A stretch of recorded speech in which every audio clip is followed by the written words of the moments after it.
They say we should have known better than to fall so deep down into this rabbit hole we found. And I was thinking. Hi, this is Nikolai, and you're listening to my dad, Rafal, co-host James Jardian, and featuring Mr. Jim Tiller on the one and only Down the Security Rabbit Hole podcast. Plug in, listen up, and enjoy. Deep into this pool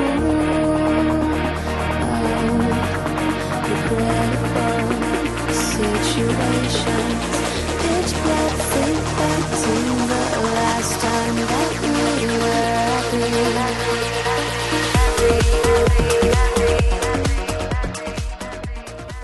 happy. All right, good morning, good afternoon, and good evening. Welcome down to Security Rabbit Hole, to the number one cybersecurity podcast in cybersecurity, the industry's longest running podcast. And as I do that intro, and now joining Mr. Robert Hansen. All right, so we're going to get right to it because we've got a limited amount of time.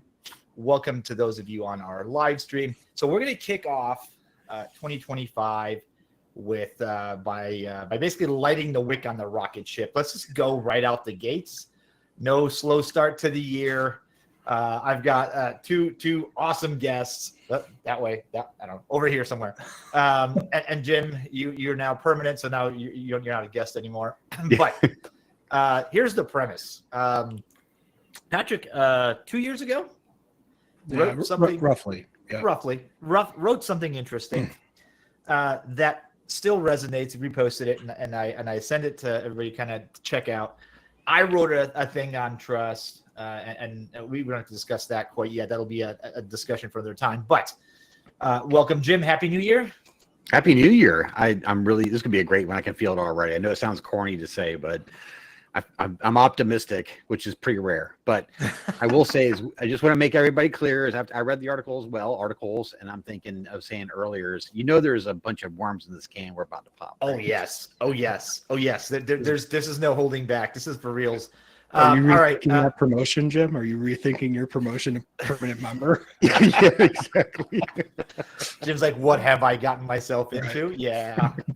All right. Guest number one, Mr. Robert Hansen, our snake. Welcome. Oh, thanks for having me. Hey, Happy New Year, buddy. You too. All right. And the guest of honor whose work this is all based on, Patrick Dennis. Welcome, sir. Hey, good to see everybody. Happy New Year, Ralph. Appreciate you having me. Yeah.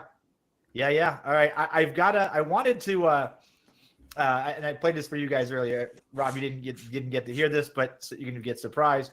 I wanted to get a good audio cue to kind of have in the back of your head for what we're about to talk about. And it's this. Here we go. Ready? Here comes the audio. And now, folks, it's time for Who Do You Trust? Hubba, hubba, hubba, money, money, money. Who do you trust? Me? I'm giving away free money. Now, if you don't know, that's the original Batman. It's the only Batman. And that's the Joker giving away free money because who do you trust? Patrick, who do we trust? Tough to tell. It's tough to tell. I guess just to kick it off, I'll just say, I always feel like if you're in one of these industries, making predictions is a go out on a limb sort of thing. Especially like if you put it in writing, it doesn't really go away anymore. And so I'll just kind of tell you what brought this one back around for me. I was messing around with Notebook LM, which is kind of an extension of the Google products. And I wanted to kind of see how the summary capability worked. And I was like, oh, what's kind of a, cool thing I could go summarize. And I obviously didn't want to use company information. And so that blog had been published for a long time. And I was like, oh, let's go grab, the original continuous compromise blogs and mock them up. So I put it in Notebook LM and messed around with it a little bit and then clicked a button and created a podcast based on it. And I was like, here we are 18 months later. And, at least as it relates to AI and deepfakes, specifically on that list, right? Wow, you grabbed AI tool, you sucked information off the internet, you created a podcast, which wasn't a deepfake in this case because it was based on my information, but you could have just as easily created something that was, pretty controversial and fake. And by the way, same week, China said, GDP was off and they were going to tariff everybody. And so I don't know. I just felt like most of that aged well. And then Rafi said, let's get on a podcast and talk about it. So let's talk about it. That's right. Listen, guys, I read your stuff, Patrick, and I listened to that. I was like, wow, that's interesting. And I sat and thought about it for a bit. And I have as Anton would probably say, I'm vying for the depressing take of the day. And I think this is going to be a good entry. Rob's got a book. I'm going to let you go next, Rob. But I wrote a piece on this, and I think we're at a point where, in at least we'll say the words broadly in security, we've taken trust, and we have purposefully shredded it down to the point where, as you said, Patrick, I'm not sure who you trust anymore. More importantly, I don't know how we know who to trust. Rob, I'm afraid to hear what you're going to say. just a little scared. Hey, Rob, can you start a bunker before we get going anywhere? I in the bunker? I am underground at the moment, yes. Okay. So let's start with areas of agreement. How about that? I think that might be a better place to start.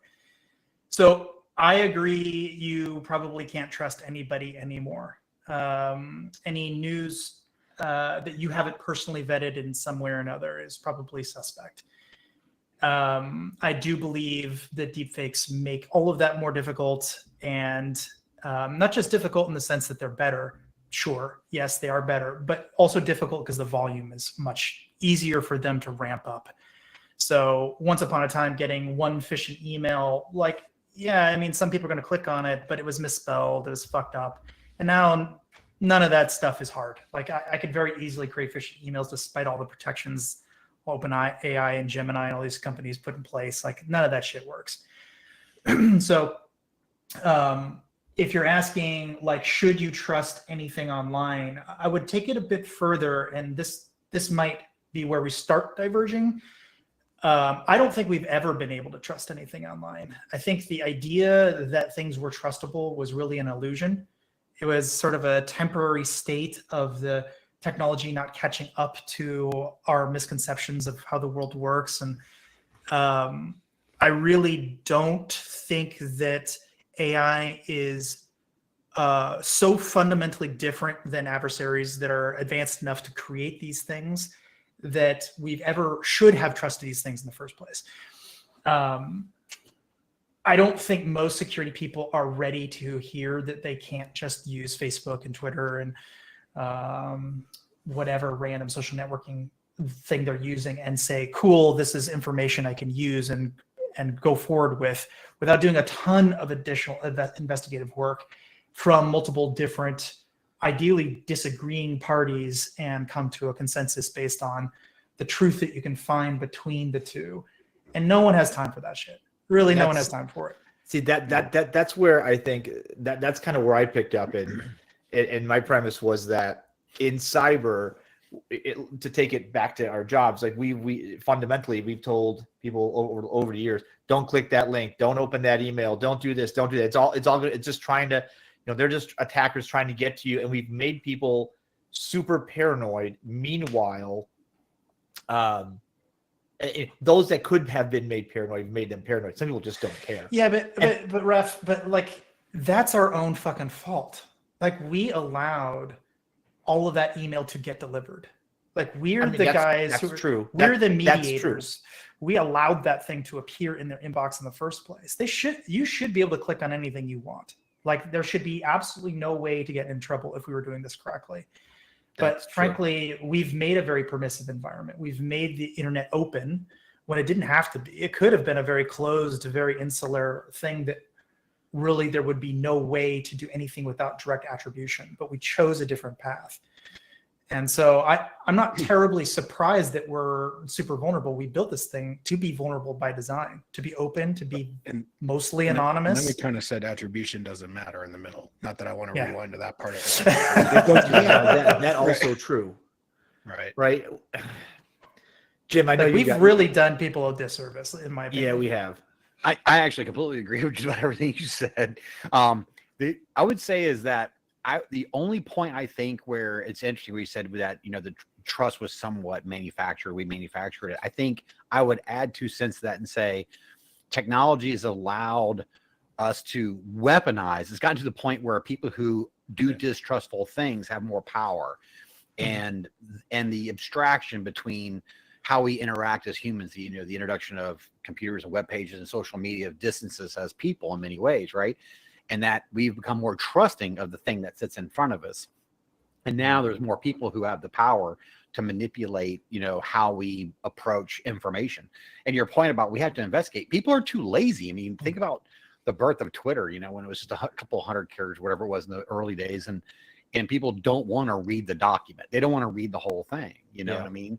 And that's what's going to have to happen. People recognize that you're being manipulated because you're allowing it to happen. You have to change the way that you approach things. But you're spot on. I think from the word go, there was a decision saying that security was a secondary thing. I mean, we all remember having to explain security, and they were like, "Oh, you guards and gates? No, that computer thing. I'm trying to secure that."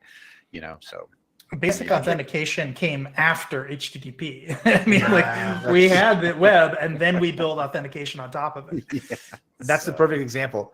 That's the perfect example of where how we got here. Patrick, I want to go back to your focus on AI, and because there is so much news, so much fanfare around AI right now, and whether it's a robocall, or do we just call it AI call now? A robocall, or somebody creating a podcast from an LLM. We are real, by the way. And Rob, thank you for blowing my PG-13 rating. But we you can bleep me out if you really care about it. Yeah, well, I don't. But if you think about what AI has done to this, right? We had this. I keep thinking of Monty Python. We had a castle that we built upon the sand, and it sank into the swamp. These things, and now we've built computer models that we're not quite sure why they work that way, but we're pretty sure we're getting the answers that we want for reasons that we sort of understand. Yeah, this all scares the bejesus out of me.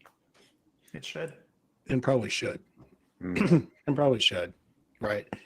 So did anybody get a Twitter anniversary? I just want to build on Rob's point for a second. I don't think so. So when you have your Twitter anniversary, send you a little note, and you're supposed to go and tell people. Same thing for LinkedIn.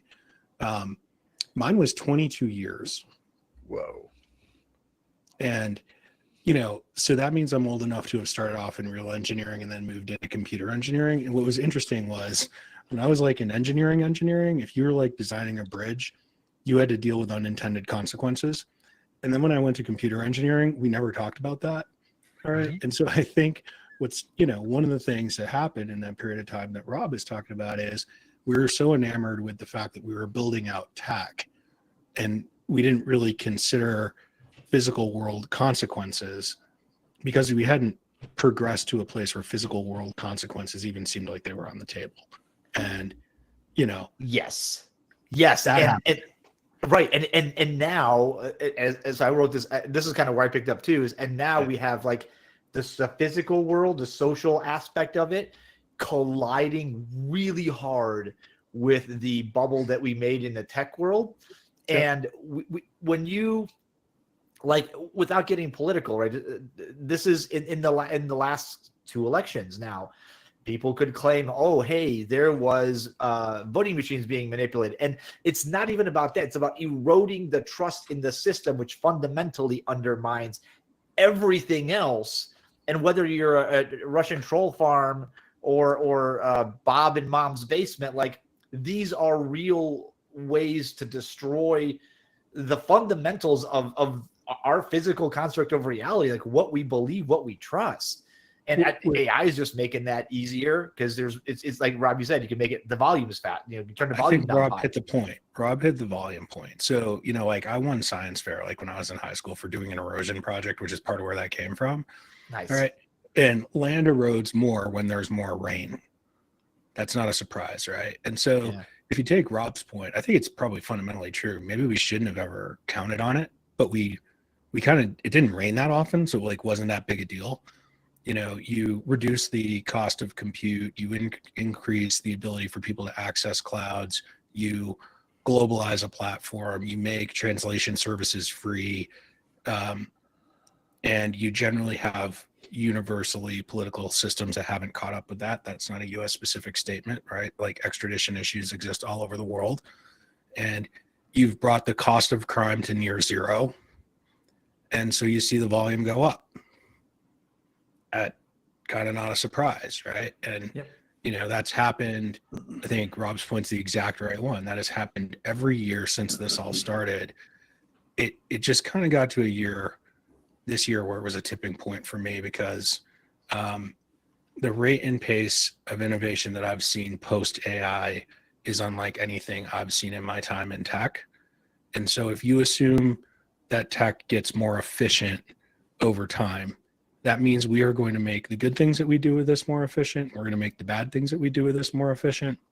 And if we're kind of already at this weird tipping point, you know, it feels like it's the right time for this conversation.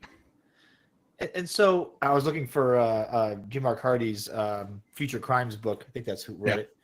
Because that explains exactly what you just said, right? We brought the cost of crime down to near zero. The consequences for cybercrime, you know, like when you're robbing a bank, you can get shot, you can get put in, you know, it's easy, you're right there. When you're when you're robbing somebody of their digital currency or whatever from half a planet away, it's a lot harder to. The consequences are way less. Also, it's total cost. I just want to point that out, right? Yeah. So, you know, the whole pyramid of pain concept. So we're not talking about like literal costs of getting computing power, or we're talking about time, energy, level of effort of investigation. I mean, it's down to a click now that you can go out and make $10-20 million, not even blinking an eye. Just, you got to be bad, right? But so much opportunity is ridiculous. Well, and have you ever gone and seen how many bank heists had $10 or $20 million involved? It's actually a really small number. So like if you go compare, you know, the cost and the consequence of the physical world with the return to crime in the digital world, you get a much higher return on average with way less risk at a way lower cost, and you can do it way more frequently. So for as much as, you know, all the Boston bank robber movies are great movies, and I'd love to see Ben Affleck do another one of those because the towny part of it is like super appealing to my old Bostonian side. Nobody's going to do that anymore. You're not knocking over a bank for $10 million. I think Heat was the best version of that genre. Yeah, Heat was a good version. Yeah.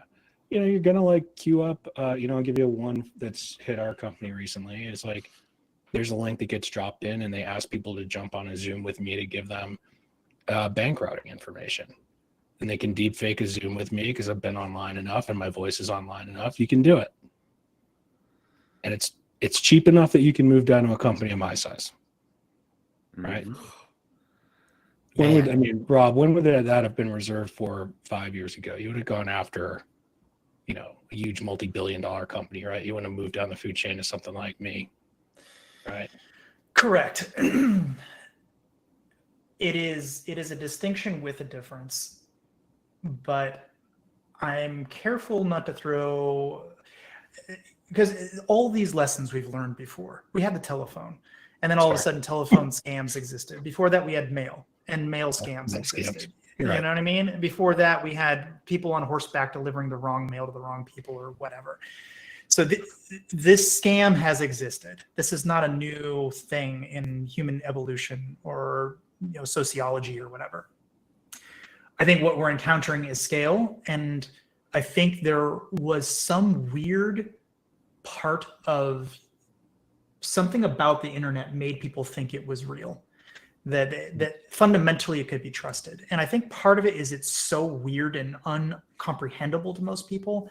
They're just like, no one can mess with this thing. It's too complicated. Like, no, and maybe there's a few hackers on Earth that can, you know, move a bit of information around, but fundamentally it is basically a true thing. This is a truth creating engine. AI seems to know how to make a recipe better than I do. It's a truth generating machine. And none of that's actually correct, but we haven't really done any job socializing to the mass public that that's not true. In fact, our entire jobs are based on the fact that it is true, because you have to be able to trust your bank has the correct information in it. You have to be able to trust that when you order in Domino's, you're going to get a pizza. You know what I mean? Like, all these things are based on an assumption of the truth of the thing. If I enter my information into this form, I'm going to get something I want out of the system. And that's a gamble, and it's a gamble that gets worse and worse over time. Or maybe in a weird way, maybe it's not direct. Maybe eventually they get hacked on the back end, and 3 months later, randomly their credit card's stolen. They don't know how it happened. So I don't know that there is an answer there, but I don't think it's necessarily a new enough problem that we should think about it outside of the terms that we've always thought about these problems. Back in the mail days, and eventually phone and TV was fake news, and you know, mass media existed long before the internet. It just didn't work as well. Radio, or Orson Welles, there was a time when the public should have been aware that they cannot trust these sources, and we never really codified that, I guess. It did take a weird turn too, though. Like, I'll tell you one that I'll flag one on that list. The average people have started to, I shouldn't say average, middle of the bell curve AI users recognize these systems can hallucinate and accept that hallucination is normal. I'm not sure that's good. If we met an average person and they said to us they hallucinate, we'd probably go like, I don't actually want you to be my cardiologist anymore. Right. So you know, Rob, I think you're right. I'm not sure we've ever taken any of it seriously enough. And some of it's been around for quite a while, but we're kind of in a spot where we have to take it seriously now. But I want to push back on that slightly, because imagine you have a team of like 5 people or something. Yeah. And they're not all exactly the same, right? There's a distribution curve. Some people are really good, some people are really bad, most people are in the middle.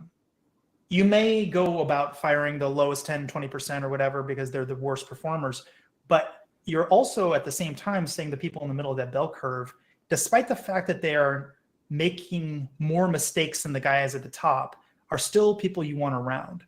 And like, we have gotten used to the idea there's a certain amount of fuzziness with regard to humanity.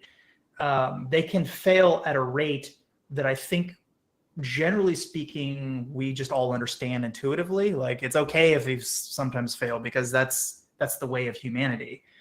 We don't expect perfection out of anybody. And let's say that at the top end of that curve, there's only like defect rate is 1 out of 1,000 or something. That's a great, very low defect rate. It's very unattainable for LLMs at the moment. But are they able to be closer to the middle of the distribution curve? I think they can. And so are you willing to say, I'm willing to get rid of a whole team of people because of a tiny bit of error rate?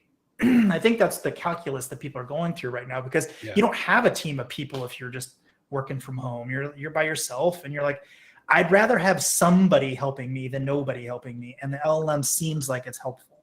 But I feel like what you're saying is tiny bit of error rate, but we're asking some of these machines to make pretty darn close to life and death decisions. So tiny bit of error rate still sucks.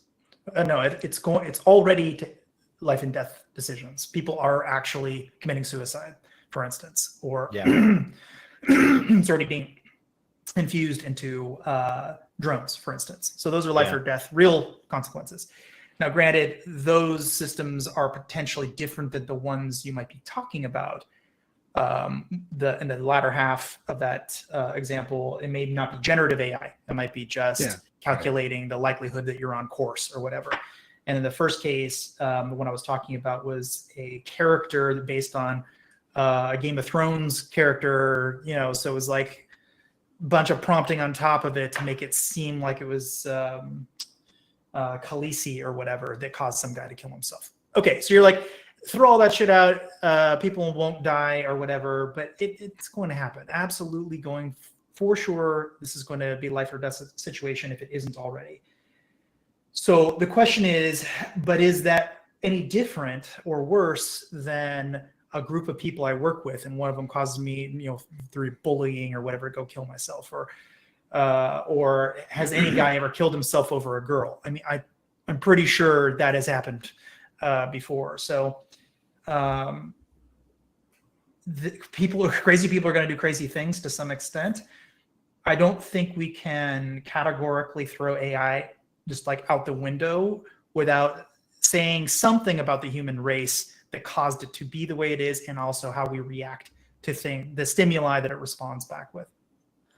I always talk about AI in the context of the human brain, because that's the aspect that's being attacked or facilitated or made to feel good or whatever, right? So I think, as humans, you can't talk, I believe you can't talk about AI without talking about humanity and then what it means to be a human and how we perceive the world around us. And it goes back to that point I made earlier about the weaponization of technology. I absolutely agree with you. I think we talk about cyber crime as it's different, or fraud or cyber fraud. I think it's crime. It's just perpetrated via technology, right? That's right. Now, if you take that fundamental philosophy and your point, made earlier about it's a lot cheaper and easier to go get 20 million out of a bank than rob them with a gun. It's the same thing I think that's going to happen when we look at AI and the introduction of things that are going to be less discernible from reality in an environment that's already presumed to be real and is completely not real. So we're just double dipping, and I think getting into the psychology of it. I think I absolutely agree. I think you can't talk about AI without talking about how fundamentally the human brain and psychology work, because it's no longer a keyboard, a green screen. Those days are gone. I vividly remember being in a class where this one student was having difficulty, and the teacher came over and just smashed the keyboard with their hands, just to prove that you couldn't hurt the computer. It's okay. It's just a computer, and now it's swung all the way around the other side. Is, we don't even think about the computer. It's just a window into something called the internet. Anyway, I just thought that was a really interesting point you made there. Mm-hmm.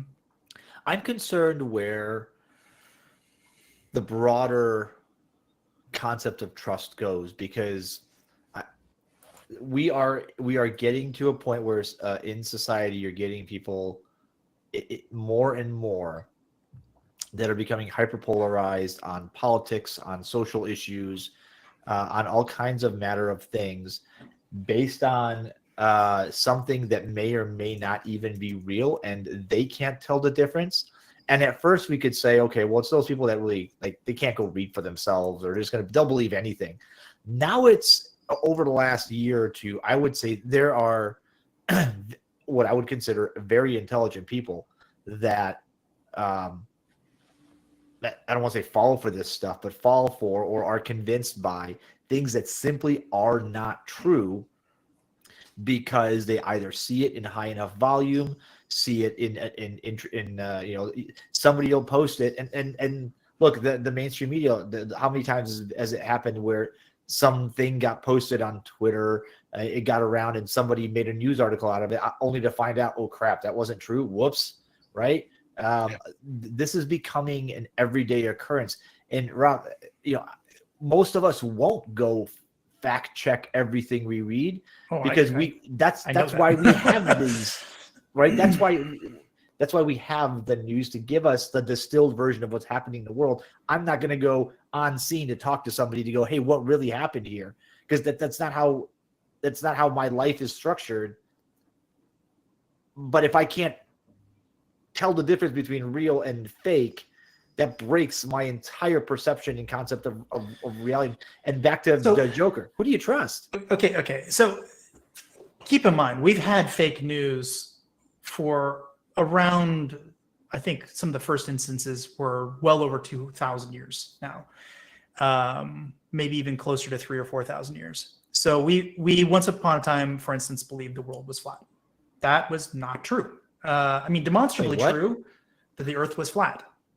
The earth was flat. I mean, if you looked around and asked anybody, they said the earth was flat. It wasn't actually accurate information, but it spread like wildfire, and it made sense visually, and that's what people believed. And people believed that Newton was right for a long time until Einstein came along. And like there's a lot of things that predate today's internet and LLMs or whatever that cause people to believe things that are not true. And some of it's, lived experience. Some of it is they just trust their neighbor because their neighbor never lied to them about anything, whatever. We used to live in these small agrarian societies where you might only know like 50, 100 people total your entire life. And so it was much easier. You had attribution in that context. I could go kill the guy if that guy's lying and cheating or whatever, right? Or ostracize him out of the community or whatever. We don't have even attribution anymore. We don't have that, let alone the ability to go interdict or do anything about it. So LLMs are really just exacerbating a problem. Like virtually every single person on Earth, or effectively everyone with a smartphone or any internet connection, is your neighbor now. So once upon a time, I might be able to trust 130, 150 people or something max. Beyond that, probably not. And now I have to deal with, whatever it is, 5 billion people or so. I don't know what the real number is, but it's high. Just as a data point, just so we can probably 5 with the bots, right? I mean, if you count bots. So just as a data point, there are 1.2 million models on Hugging Face. So the idea that we're going to get back out of that problem it's a complete non-starter. Like it's never, ever, ever going to work. And the best we could hope for is some sort of regulation. But I just want to make this clear. Like I had a really interesting conversation with the CMO of Facebook a couple months back, and him and a handful of other FANG companies, they're spending $500 billion in infrastructure over the next couple of years building AI data centers. And literally 0 of those dollars are going to the EU. And there is a reason for that. And the reason for that is regulation. And if we want to be in the business of owning the narrative, if we want to be able to have our LLMs be aligned with Western interests, specifically US interests, regulation is basically the way that we lose control. And so I'm not saying that any of this is good. I'm not advocating for it, but I do think we need to be really careful talking about regulation as it relates to any sort of solution to our problem. If anything, it'll get worse because now you'll have foreign actors who get to decide what sort of hallucinations it does make or what sort of facts it has built into the system. Like a point on that from a different part of the world, right? So I came back from Dubai not that long ago and, met with a series of people that are interested in economic development there. They are trying to print 100 unicorns in the next 5-ish years. And, if you think about that, that would be way more than that region has ever created, right? Now, truth be told, there've been investment dollars flowing out of that part of the world for a long time, but they kind of flowed from there to here. Now they're talking about having them flow from there to there, right? And they're not interested in starting off with the regulatory point, right? They're interested in starting off with growth. Now, I think, Rob, part of what you're saying is like, they both have consequences, right? Some are better than others. But to your point, if the U.S. takes the regulatory approach, there are definitely other parts of the world that are going to look at it through the lens of growth first. And we could lose control pretty easily. Especially if we force the talent outside the United States. And that's what regulation would end up doing. But isn't just to make an observation, but isn't that sort of the inverse of how we started the internet? We decided not to secure it. It was opened by that. And so isn't taking sort of an economic view, just squeezing the balloon and moving one the other? If we didn't already have it, I would say sure. You know what I mean? If there was some way to have stopped AI development 10 years ago before we really came up with the idea of transformers, sure. But we are well past that. Like that horse has left the barn. What I do think you might end up seeing is greater and greater balkanization though. Like local LLMs based on the region, don't use their LLM, use our LLM, don't use their telco systems, use our telco systems, et cetera, et cetera, et cetera. And that makes a ton of sense actually. Like there's about 1,000 reasons I think that's a good idea for whichever country adopts that balkanization. And by the way, isn't there one? I would argue there's at least one example of that today, which is part of what I wrote in that article. I think China took that approach. Mm-hmm. Yeah. Right. And I got to ask, and I don't want to take us too far off the trust center point. I want to come back to that, to Raph's point, but we haven't talked about the where things synthesize with AI and quantum computing, right? So AI is an algorithm and quantum computing is an algorithmic computer, and now we're looking at connecting, quantum computers, and China has made some pretty significant advances with that particular space. Yeah. What do we think? I like the idea of having, say, regionality to some of the LLM. I can see where you're going with that, but everything's pointing to one sort of model, especially when we look at the role of quantum computing with AI. Any thoughts you have on that topic, on what these two technologies are going to look like when they start getting closer together? Well, quantum computers are not particularly good at traditional computing problems. They're good at a totally different class of problems. So I don't think they're going to have a ton of impact one way or another on, factorializing the output associated with a large amount of data that needs to be synthesized and effectively compressed is really what it comes down to. I don't think it's going to be a faster compression algorithm. If anything, it will be wildly, wildly slower, like many, many orders of magnitude slower. And that has to do with decoherence problems. And these computers are huge and super expensive to run and maintain and a bunch of other stuff. So unless they have wild advances in the next, century or decade rather, I think it's pretty unlikely they will aid at all in any regard with LLMs. But quantum has a huge impact on finance, or really any kind of thing that's protected by traditional crypto. It has no effect on really austere military equipment, which uses OTP. But anything that has pre-shared keys that end up using public key cryptography or whatever, like SSL/TLS, for instance, unless you use really advanced algorithms that tend to be quantum secure or resistant, I think is a better way to phrase that. I'll be honest, I'm not super worried about it. I think that, man, if I was to invent a category of science that I didn't think could go anywhere, that would cost the other side billions or maybe even trillions to research, a dead end, quantum might be a good example of that. I'm not saying that it won't eventually work, but boy, we are nowhere close to having it actually do the thing that everyone thinks it's going to do. And the people, I literally talked to a CEO of a quantum company. They're actually a fairly big quantum company here in Austin 2 days ago. And, there's all this news that came out of Google that they have this new quantum thing that, totally blew everything else away. And even they were like, it didn't do what it said. Like, it doesn't do this. Like, no, like, and they're as bullish as you could possibly be on this as their business model. And what it ended up basically saying, and by the way, I'm on the advisory board of a quantum computing company. I would say that I do not believe this technology is going to be what people think it is. You might be able to decrypt occasionally, but it'll be like one thing. It'll be like, we want to go after this one piece of crypto, and you might be able to get that one piece, but you're not going to be able to decrypt the entire internet at your leisure, like the NSA collects like tons and tons of old TLS certificates that happen to be all the same one over and over again because people are dumb. That's not what we're talking about here. I think if you link like the other side of that, there are many things there I agree with. There is a focus that China has that I think allows them to deploy that technology in a less commercial way.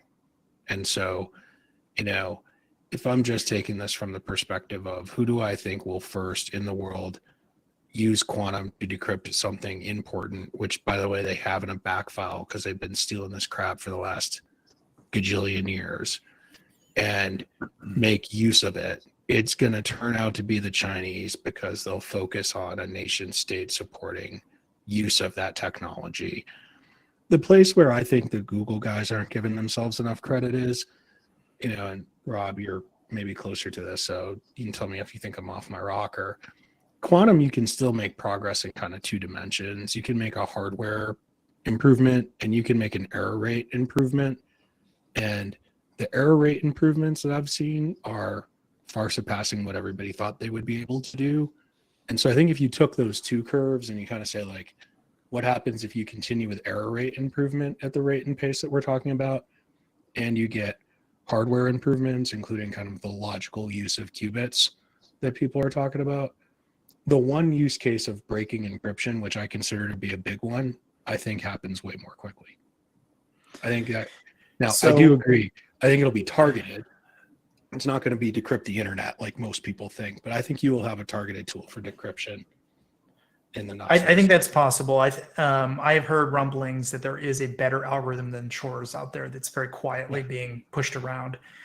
And there are already companies that claim to have like 1 million qubits. Now, if you put those two things together, maybe you actually have a useful thing, because you really only need something like a couple thousand qubits to operate on current crypto, maybe 4,000 or something. So I don't know if I believe any of that. I'll be honest. Like it's like one of those things that makes great headlines, just like Google's announcement. And if you want to know the greatest effect that had, go look at all of the valuations for all the different quantum companies. They all shot through the roof. Oh, they popped. Most of these companies are trading for under $1, and now they're trading at like $20 or something. Like huge increase in valuation. So basically, I mean, that's a moneymaker right there if they can hold out and, double down on their tech and get there. But I really think that decoherence thing is non-trivial, like a really, really, really big deal. Like it's sort of like, imagine having to reboot your computer for a day every time you wanted to run one operation. Right. Would you feel like that is a very useful device? I mean, if it does one thing really super like well, punch cards maybe. did. Yeah, but what it basically means is the only way to use it is super targeted.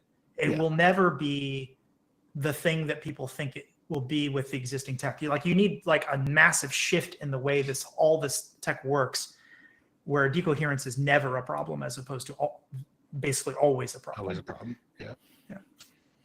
Guys, can I drag this back in, because we got a couple minutes left in this show. We started talking about trust, right? Is the state of trust in this going into this year and beyond. Talk to me about what this year looks like, what our future looks like in terms of trust, both from a societal perspective and from a cyber perspective. What is next?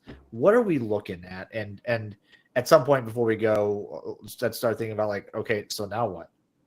But what's this year going to look? What's this year and say the next 5 going to look like for us from those two different perspectives? I'll go see if sound bites work for this one. Way more stupid, way more often, way more of the time. Falling back on our security friends who generally start off with a, more cautious view to try to help these people. But we thought people making password a password was bad. We're in for that on steroids for a little while. I have a geopolitical newsletter I put out called the Arsenic Report.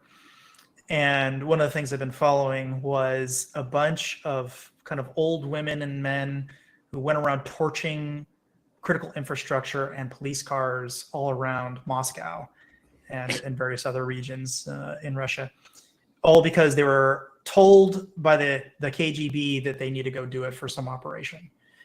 And if you scale operations up like that, even to a small degree, you end up with mass casualty effects pretty easily. So yeah, I think this is one of those things where people are so gullible. They're so easy to trick. I mean, the human machine is not great. High error rate. Yeah, well, it has a bias for trust. It doesn't have a bias for run. Exactly. Right? That is exactly dead spot on. And it's really good for what it was designed to do, however many gazillions, whatever years ago you want to apply to, but it's not gonna do well. Well, it made sense evolutionarily. Like, we have to be able to trust people around us to cohabitate, for you to go do hunting and I'll do gathering, and like that. It's just agrarian societies wouldn't have worked without trust, especially pre-money. Like when money didn't exist, we had to be able to trust to show up to a group of people we didn't even speak the same language with and figure out a way to barter. Like that's insane to think that that same engine is the one that's relying on whether you decide if some tweet is right or not. Like, yeah, it's ludicrous. It's the same software, you know, nothing's really changed. It's totally But ludicrous. back then, you made this point. You handed me a sword and I handed you flour. Like, you know, the exchange was a little more clear, right? Yeah. When you're handing me your fake username and I'm handing you my fake username, and in between there's tweets that are being read by people who assume we're being forthright in our motives. Less clear than swords and flour. Mm-hmm. Okay, so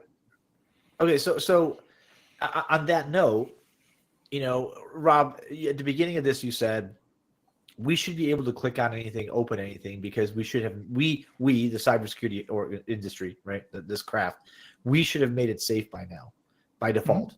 We haven't. We didn't 25, 30 years ago. I don't have hope in the future that we suddenly will go, oh, let's build it. We said, I remember the conversation on Twitter. I think you were involved in it when Jeremiah was passing around. No, not Jeremiah. Hoff was passing around a slide, a PowerPoint that had the shared responsibility model for cloud, and everybody said, "Yes, this time we're going to build it safe from start." How'd that go? So, if I don't have any hope for the future and the past has sucked, now what? Like, does this problem just get worse? People get more gullible. Technology gets more advanced. More people fall. Because I'm looking at not necessarily us, because our generation, you know, the first that grew up without the internet as a default, we've gotten to be pretty resilient to this. But I'm looking at the ones before us, right? They are not built to distrust. And I think generations now don't know what to trust. And so they're defaulting to like YOLO. Let's just assume this guy on the internet is okay and let's go.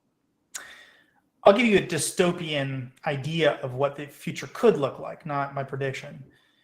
But we are verging on full balkanization. It's already happening. Some really interesting reading out there. There's some problems with it, but I think you'll get a sense for what I'm talking about with the end of the world is just the beginning. And what's going to end up happening is societies are going to end up locking themselves off because they cannot trust nations nearby to do the right thing. And super nations like NATO will become a conglomerate nation, but you know, think of them like states within a country. But basically, we're going to more or less isolate ourselves from foreign actors, not really by choice even. It's just going to happen through war. We're all just going to fight each other for various different resource conflict issues or economic issues or just because someone has a beef. Who knows? That will curtail shipping and supply. That will then go after things that's already happening where undersea cables are going to get knocked out. I would not be terribly surprised if satellites got knocked out.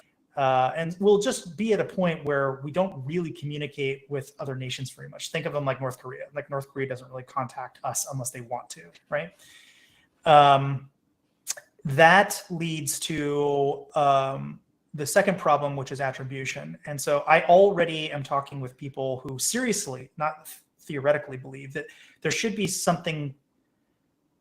If you want to protect freedom of speech and companies aren't willing to do that, to follow the law exactly, they're willing to do their own version of whatever they want purely from a commercial perspective. It's not technically illegal, but it is kind of acting in the same realm or paradigm of censorship.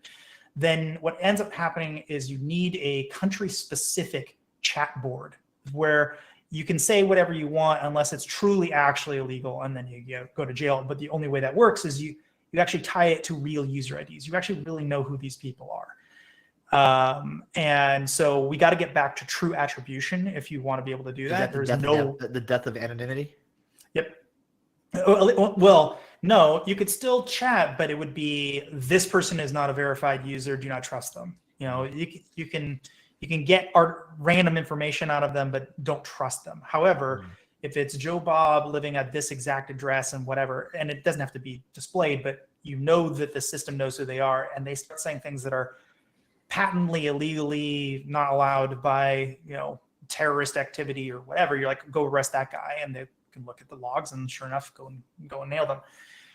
So a combination of all those things basically means that we're going to get closer to the town square, where the only people who are allowed in the town square are people we trust, and if you misbehave, we can go, tie you to a thing and stone you, basically. Yeah, put you in the, what's it called, the stockade, that the blocks, if we're nice, and throw tomatoes at you.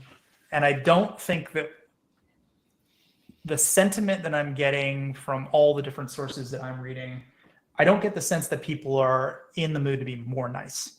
No. So I wouldn't be terribly surprised if we started seeing a rise of more corporal punishment and more serious actions based on criminal activity.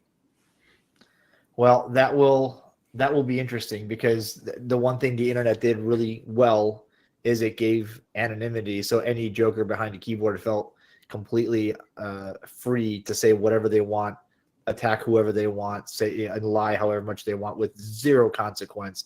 Now, if you're talking about everybody having a real identity, you can't get on the internet without your real ID, like whatever that is, national ID, some sort of digital microchip based. You insert it in and it goes, hello, welcome Rafal, and it says, okay, you can access Twitter, boop, and it automatically tells Twitter who I am. That's gonna that starts to take us rapidly back in a direction I think the internet, quote, the internet will fight really hard against. I'm not predicting this is going to occur. I'm saying this is the dystopian direction. I see a lot of different signals pointing at the same time, where we're going to get less and less freedoms in the name of protecting a few freedoms. So, Ro, my takeaway there is you think fear is up, and fear will drive some unusual behaviors. Yeah, fear and anger. I think there's a lot of anger right now. But that's what drove the villagers to the castle, right? In Frankenstein and Dracula and all those, like, that's fear and anger are powerful motivators, and in both of those situations, reason takes a back seat, which I feel like we are dangerously close to reasoning taking a back seat in politics, in societal views. In society, reason took a back seat a long time ago, but in particularly in tech, advances we make, things we sort of force upon people. I have family members that don't own a cell phone, and they can't go to the grocery store and get certain things. They can't get to a pharmacy. They are saying you have to have a cell phone. So I don't want one. I don't need one. And they're like, too bad, you can't get your prescription without it. Like, that's insane. Forcing things upon people, like technology upon people. I think that's going to be. I think the next 5 years is this when this starts to. We're going to continue to rise, and the pot's going to continue to boil to a pitch. And do you guys think it's going to be just a loud pop and then suddenly a hard sway the other way towards, Rob, kind of what you're not predicting, but prognosticating perhaps in a dystopian way? Or do you think it sort of gradually? I don't think there is a gradual. I think it's just going to happen. It'll just be one day everybody's too fed up with everything, and bam, we have to have change. Well, we're here because you're living with gradual. That was kind of my point. This erosion has been happening for some time. So let's take Rob's dystopian point for a minute. So just like in the erosion example, sometime there's a moment where there's a landslide, and then all the mud on the side of the hill winds up covering the road, right? So Raph, I think what you're asking is like, are we at one of those landslide moments? I don't know yet, although I agree generally with Rob's point of view that there are a lot of unfortunate pressures that are significant enough you could have one of those moments. I certainly hope we don't, I don't know how we avoid it. I just don't see how we avoid it, because the erosion of trust is accelerating.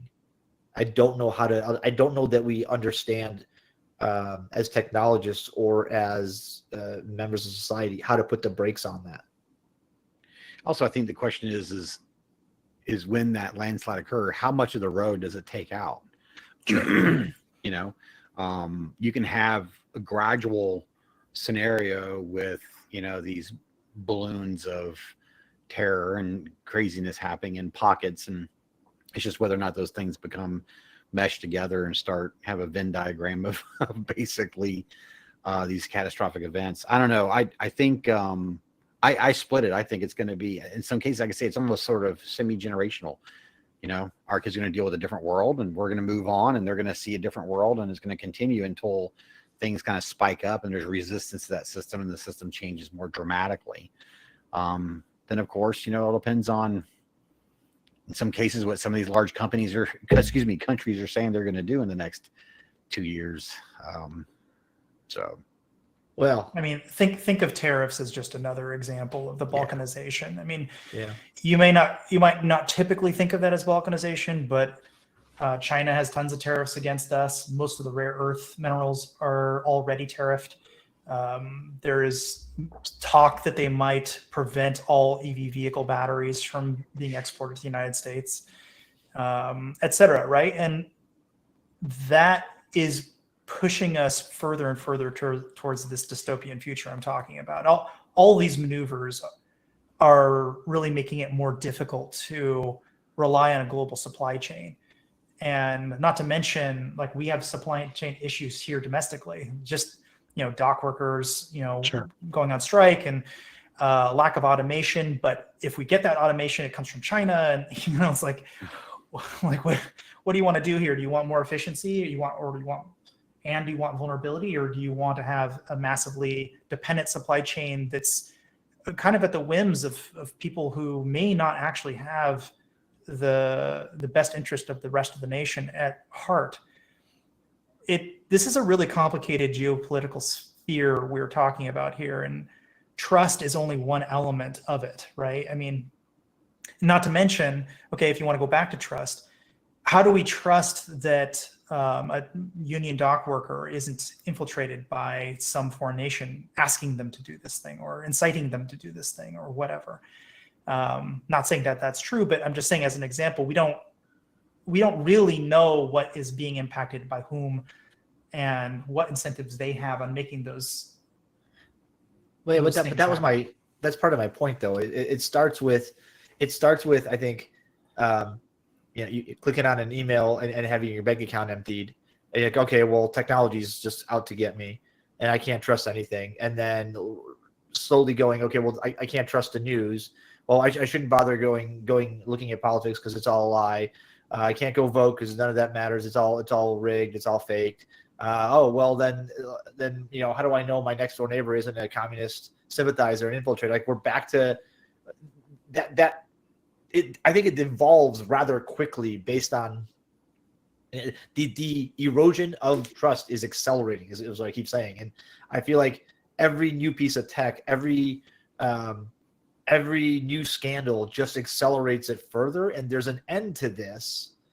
And I don't think it's the landslide wiping out the road. I think the landslide wipes out a town, and it keeps going. I think what ends up in that metaphor, I think we end up in a very bad place where we have to tear down, things like, hey, I can't trust this anymore. This was made in China, right? I can't trust it anymore. I can't trust that I can call my friend because it could be a deep fake. I can't transmit my information over that. I can't. Now we're going back to like writing on paper and carbon copies and seeing people in person. And frankly, I don't think that's a bad thing.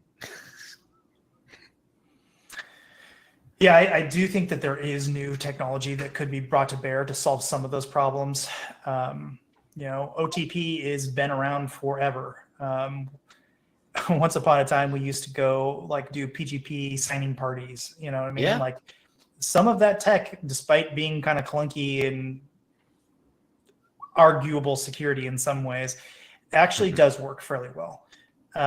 Just by virtue of the fact that I've looked you in the eye is even more trust than most things typically. I would trust you guys right now to say a thing and believe that thing to be true than I would the average person, despite the fact that the average person might be an expert in that field. You know what I mean? And that's because we know each other. I think where this goes back to your original point is that I may not be talking to the person I think I'm talking to anymore. Like I think I'm talking to Raf, and yet I'm talking to some guy in Uzbekistan or whatever. You know what I mean? It's tough, man. I just don't think we really can trust these tools we've been given. I saw a 2-panel cartoon once a long time ago in one of like the Sunday funnies back when people still read the newspaper on Sunday. It said like 2002 underneath it. It said, on the internet nobody knows you're a horse. And then it was like one, I think it was like 2018 or 17 or something, on the internet everybody thinks you're a chicken. Right. And so I'm starting to think that I need to go find my USB key with my PGP key on it and start bringing that out again. Because I mean, that works great until you get an emergency phone call from your wife saying she's stuck on the road and she really, really needs you to, like, whatever, send some money to the ambulance company because they won't take me because my credit card is not going through or whatever. And you're like, oh fuck, like sounds like her. Yeah, seems real enough. You're like, I'm sorry, you're on your own. You don't know our secret password. Sorry, don't die. Well, like, and frankly, she may not remember. Like in a real emergency situation, she may not remember your secret thing. Yeah. So, like a lot of that tech, what tech gives us is the ability to social engineer. And I think anybody in this call who spent any time near the social engineering groups or whatever, there's ways around all that crap. There is. All right. Well, before we win the pressing take of the year on January 6th. Well, are we starting on a high note? Yeah. I literally said I was optimistic at the beginning of the show. As optimistic as we get, folks. It's all downhill from here. Yeah. All right. Patrick, thanks for the basis and thanks for joining me. I think this is I think there's a conversation to be had around finance in the future of money and markets and all that stuff along this thread. But that's for another time. And Rob, thanks for joining and providing your uniquely dark perspective as well. Although I tell you what, I'm with you, man. I'm okay with the balkanization of nations. Like I'm okay with, being a slight isolationist after a while, because if it turns out, the thing you buy off Temu is really just there to cause you, extreme medical distress or something for that 99 cents you paid for the for that sweater. Like maybe we need to rethink what we value and how we value it and communication. So I don't know anything anymore. Don't buy stuff on Temu. I'll make my New Year's resolution: bring back the consideration of unintended consequences to engineering. Amen. I like that. That's a good one. That's perfect. All right. And on that note, Jim, thanks for joining. This is where we're going to end this thing. And thank you, gentlemen. Thanks for doing this with you guys. Boy, here's to a more upbeat 2025 than that. Happy New Year's, guys. Good to see everybody. You guys, thanks for listening. This has been another episode of the Down the Security Rabbit Hole podcast, the first of 2025. And we're not quitting yet. So we'll talk to you another time, another place on another Down the Security.